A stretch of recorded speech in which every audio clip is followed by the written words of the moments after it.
সমাগত অসমীয়াৰ হেপাহৰ ভোগালী বিহু ৰাজ্যৰ ভিন্ন প্ৰান্তৰ লগতে চাবুৱাৰ দহমৰীয়া বৰতি চুকতো ভোগালী গাঁতৰিবলৈ ৰাজ্যৰ ব্যাপক উৎসাহ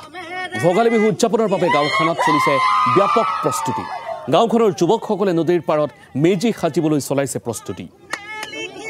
প্ৰায় 400তকৈও অধিক যুৱকে এক নান্দনিক পৰিৱেশৰ মাজত মেজিস্থলীলৈ সমূহীয়াকৈ লৈ আনিছে খৰি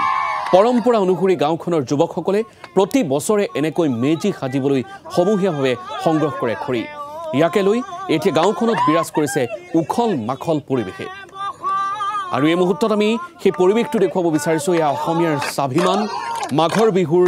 প্ৰস্তুতি প্ৰতিগৰাকী সহা অসমীয়াৰ বাবে মাঘ বিহু যথেষ্ট তাৎপৰ্য আছে আৰু এয়া চাবুৱাৰ ৰহমৰীয়াৰ পৰিৱেশটো দেখুৱাইছো কেনেধৰণে প্ৰস্তুতি চলাইছে গাঁৱৰ ডেকা বুঢ়া আবাল বৃদ্ধ বনিতা প্ৰত্যেকগৰাকীয়ে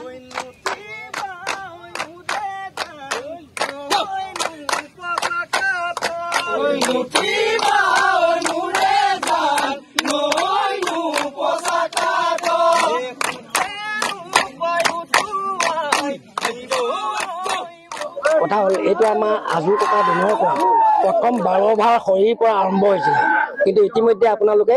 যুৱকসকলৰ খৰি লাইন দেখা পাইছে গতিকে এই পৰম্পৰা আমাৰ